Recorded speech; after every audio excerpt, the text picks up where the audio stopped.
Hi, I'm James, and in the run-up to Remembrance Day 2022, Netflix have released a new version of All Quiet on the Western Front. I thought it might be interesting to have a look at it, see how faithful it is to the book and how historically accurate it is.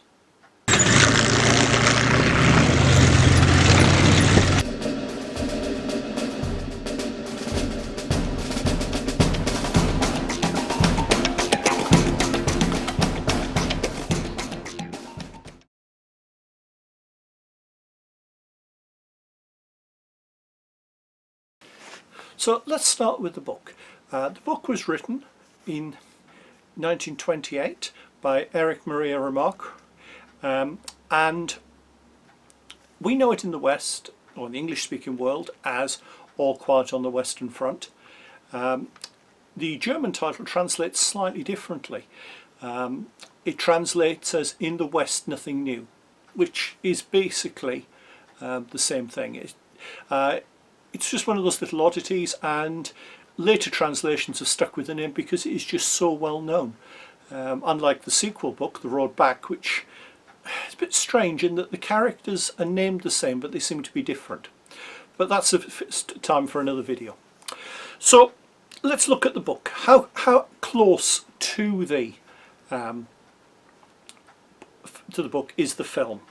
Well, my first thing is it misses loads out, and I mean loads.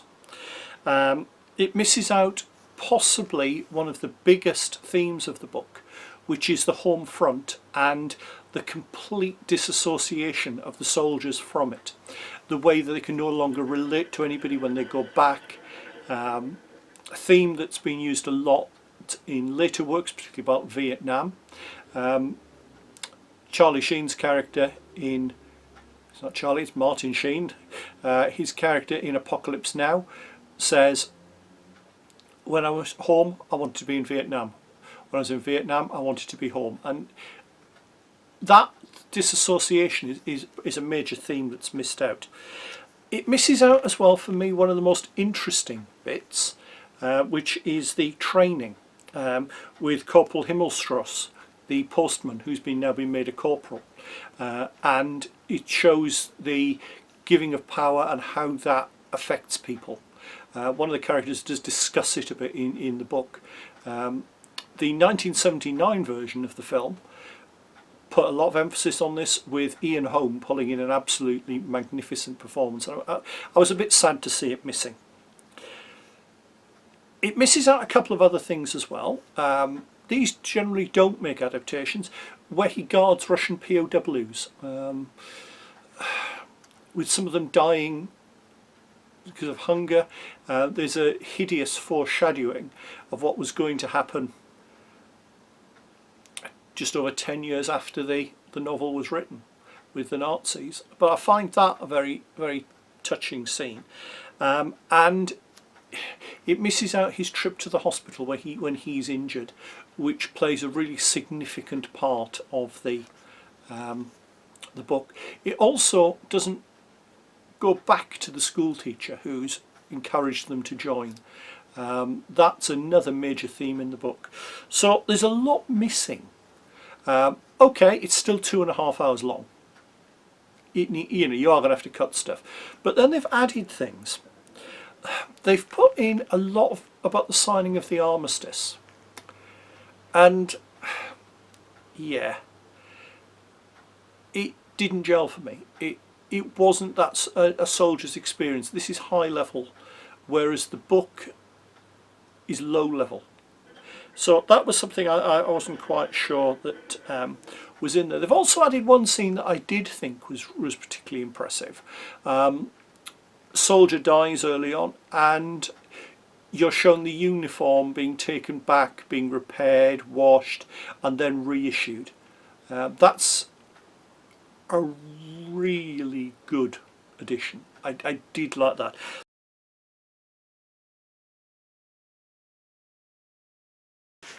So, what changes were made then? Well, first of all is the dates. And I can see why it was done from a plot perspective, but it doesn't fit the book. In the book, Paul, the lead character, dies in October 1918. In the film, it's on the Armistice Day. Okay, I understand why. It adds to the tragedy. I mean, we always think of the poet Wilfred Owen, where his parents were getting the message he died as the armistice bells were ringing out. The film concentrates on just a couple of days. There's an initial bit set in the spring of 1917, and then it jumps 18 months. I don't understand why. If you weren't going to show that, possibly just have them join later. I suppose that would have been difficult with the atmosphere in Germany, but or at least have something, have a slower passage of time in it rather than that abrupt jump. There's a little minor change which I've noticed is in all of the film versions, which is Paul isn't just fighting the French in the book. He starts out fighting the British, then fights the French and goes back to the British. That's something that's missing in the film versions. Yeah, let's be realistic, it saves money just having them fighting the French. I can live with that. And the ending. Yeah. The ending of the original book emphasised one man's death was insignificant. In such a massive war. I'm reminded of Stalin that one death is a tragedy, a million deaths is a statistic. The problem here was they've changed the ending completely from that completely meaningless to a German general launching one last attack to hold terrain. It completely changes things, and it was a real what moment for me. This certainly did occur. The Americans are particularly known for it. There were a number of cases. One commander ordered his men to take a village because there were baths there. He wanted them or himself, depending on which source you believe, to have access to them when the armistice came in. The future US president, Truman, he was in command of an artillery battery, and he kept firing right up to the minute of 11 o'clock. So, yeah, there were certainly cases of it, but I've yet to find any evidence for it on the German side. And I did have a look, and I couldn't find anything.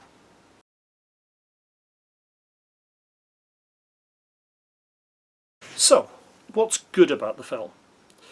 Well, there's some bits I thought were particularly good. When he first gets to the trenches and they come under artillery fire, the initial barrage, there is a rush to get into the bunkers. That's entirely accurate, and Kat gives a really good description of what the tactics are with artillery. I thought that was quite a nice little touch. And also when they're in the bunker with the shells landing, the bunker's shaking, the bunker looks like it could collapse. The sheer impact on those raw troops, that was spectacularly shot, and it gave me great hopes at that point in the film. So that was impressive. The equipment is generally pretty good. Most of the German troops are carrying, for example, Gewehr 98s, which is entirely accurate. There's a couple of Kar 98Ks dotted around in the background, slightly anachronistic. They came in the 1930s, but that's overall pretty good. There were even a couple of the AZ version carried by some of the artillery crews visible. So yeah, they've tried hard to get things looking right. I was quite impressed at the way it looked, and that possibly is a good summing up of the film. It looks good.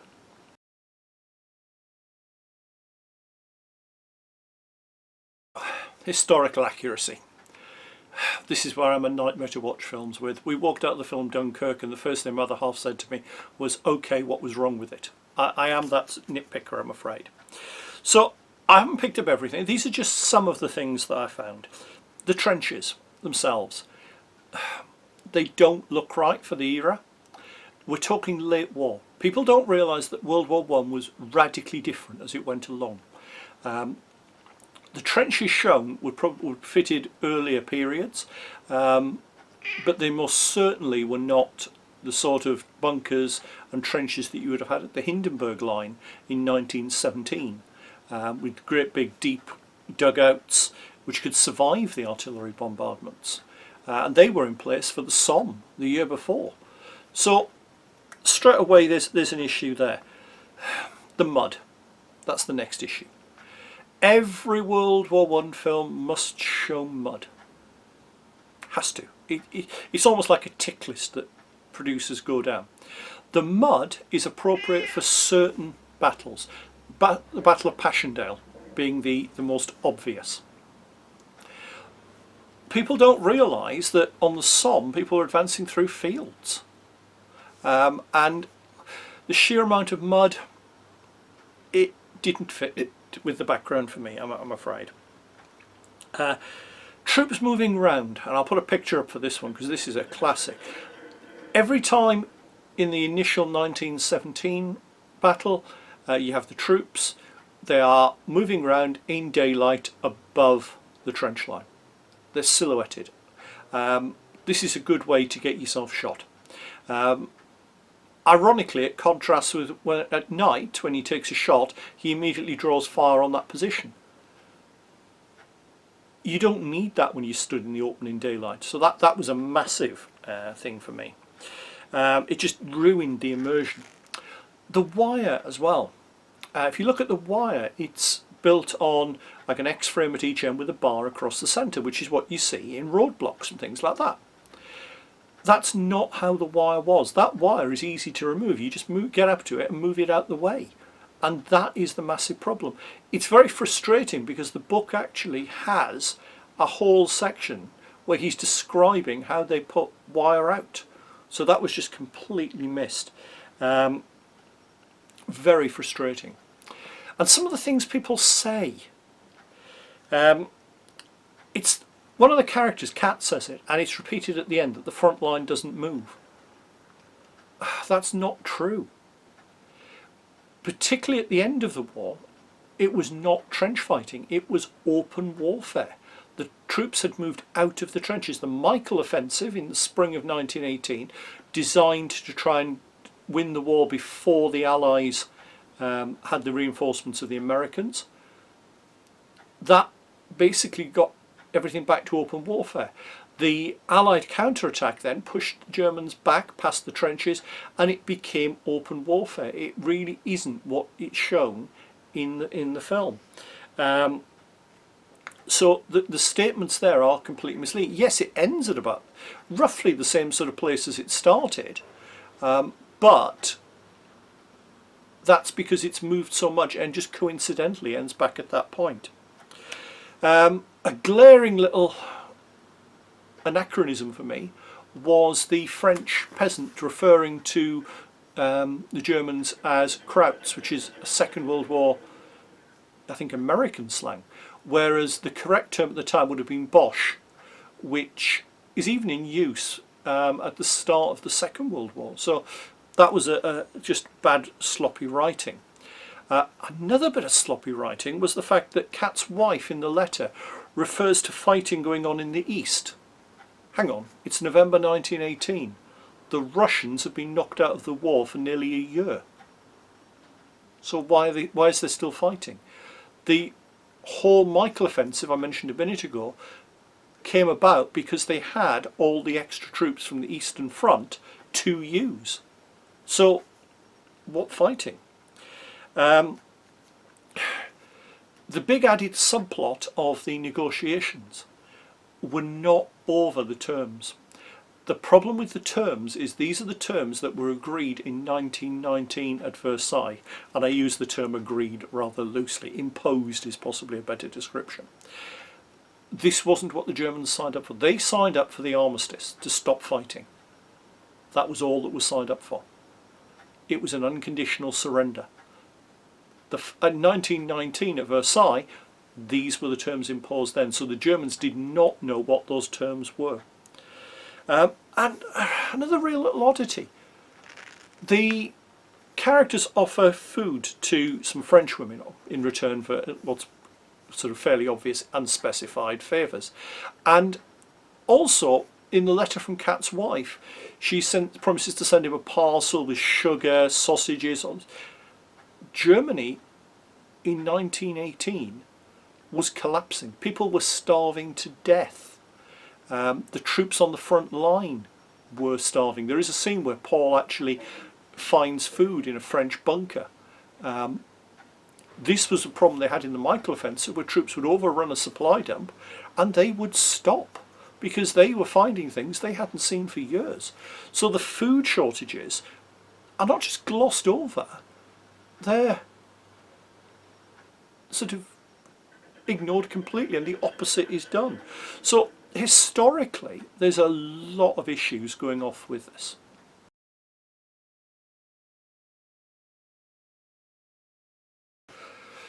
Looking at the battle scenes then. Now, the battle scenes are visually stunning. Unfortunately, it's a classic Hollywood thing. Let's have a battle, let's look spectacular, without actually looking at what a battle is like. There is now nobody alive who remembers these battles, but we have enough accounts to be able to say, no, it wasn't like that. And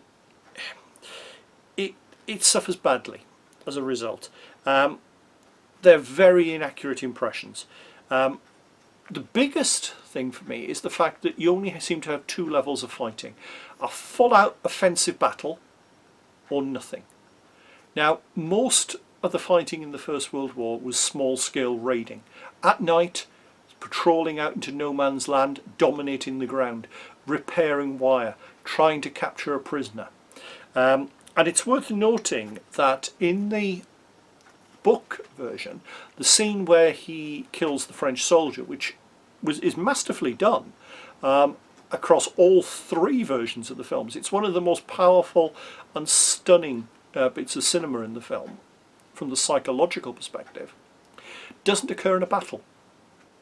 It occurs in a night raid, and he gets cut off, and there's only one French soldier there, which explains why in the film he's in a shell hole with one French soldier. The French are advancing all round him, and yet nobody else comes near him for hours. So that was missing. There's no organisation of the troops. This is a classic Hollywood trope, I'm afraid. It's a battle. Everybody gets up and runs forward together. Yeah, that's a good way to get yourself killed. Tactics, particularly by 1918, are actually quite advanced. People don't realise that you could drop a modern soldier into the fighting in 1918 and he would fully understand what was going on. The tactics would make perfect sense. Fire and movement was being used. You had, for example, the British using a Lewis gun, moving that forward with the infantry. The Germans tried to counter it with the MG08-15, the cut down version, and as many captured Lewis guns as they could get their hands on. So things like that aren't shown in the film. The sections and platoons don't exist. It's a mass of men, and it shows when they hit the enemy trenches, and people are running here, there and everywhere. There's no organisation. Okay, it just doesn't fit, and it gives a completely wrong impression. The tanks were interesting, I have to admit. There are some very nice Saint-Chamond tanks. They're made on what looks like a BMP chassis, so it looks like it's something put over the top. And they aren't bad replicas. The only thing that's wrong with them are the tracks and the wheels. It's obviously modern wheels and tracks, but they look good, and I particularly like the way one recoiled when it fired. That was very impressive.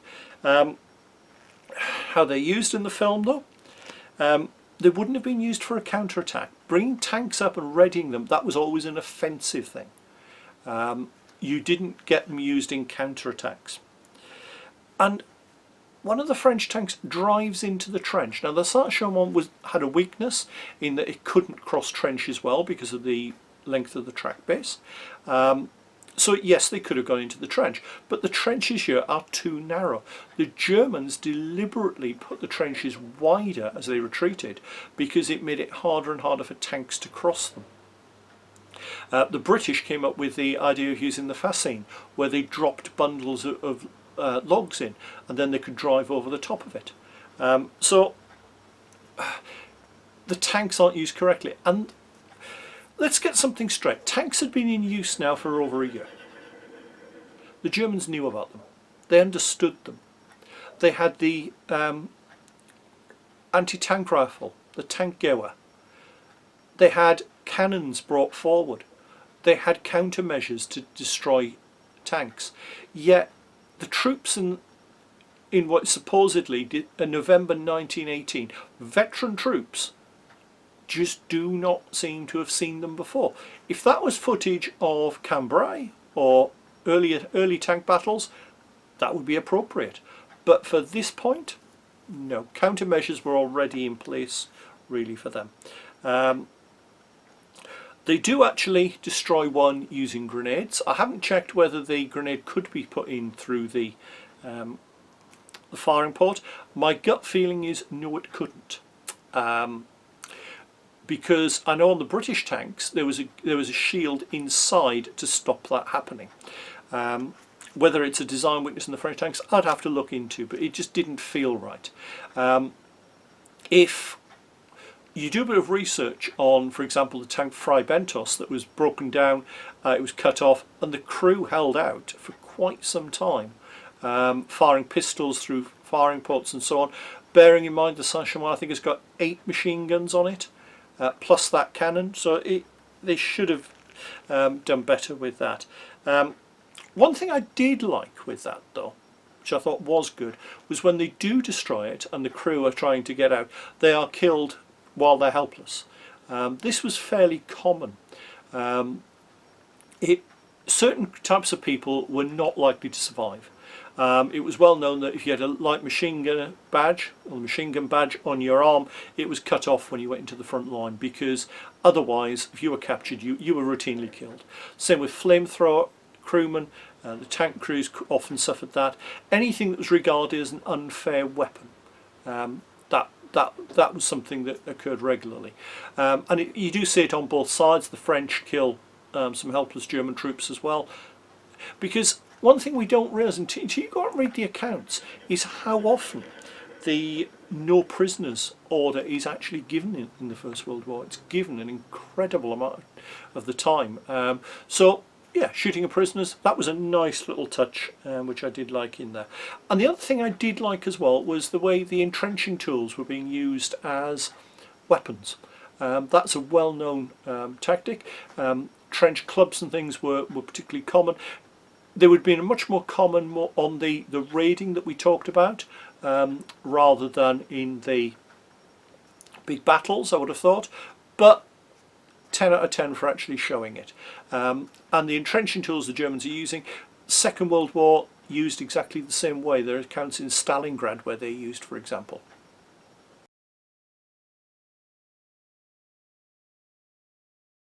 So, what did I think of the film? It's spectacular. The fight scenes are impressive. It's overlong by emphasising perhaps the wrong bits. I'd have liked a more philosophical film. Remarque does a really good job of not condemning. He deliberately says, I'm not out to condemn. He wants to give an understanding, is how I see it. And I think that this film doesn't.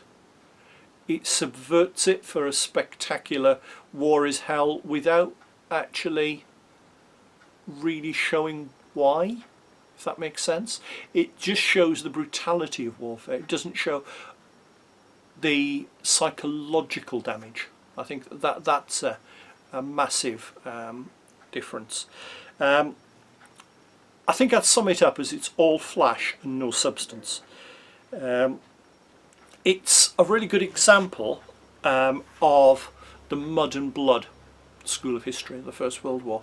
Something that probably started to come in around the time that Remarque wrote his book. Sassoon was writing at this point. The diaries from Lloyd George and Churchill were coming out.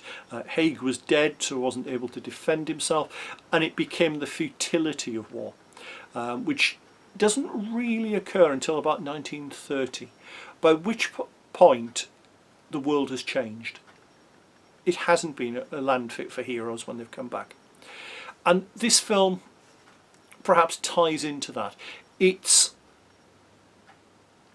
good in visual, but from being historically accurate, I'm afraid it's lousy. It's worth watching, but don't go and expect to see it and learn history from it. It's something that, historically wise, it's on a par with Blackadder, I'm afraid.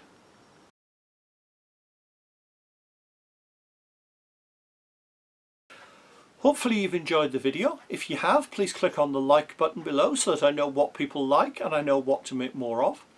Alternatively, if you've enjoyed it and think you'd like to see more, please click on the subscribe button. That way you get notified by YouTube whenever I bring out a new video. And you never know, there might be something in there that you hadn't considered, because I do cover a variety of things on the channel. And finally, if you have a little bit of cash going, I now have a Patreon account. I'm always looking for patrons, because at the end of the day, let's be perfectly honest, it's a good way for me to get a little bit of money that will use to buy review items or to travel to museums and so on. I don't put a huge amount on that. At the minute, all we've got is one tier charging £1 a month, which just, as I said, helps cover my costs. See you soon.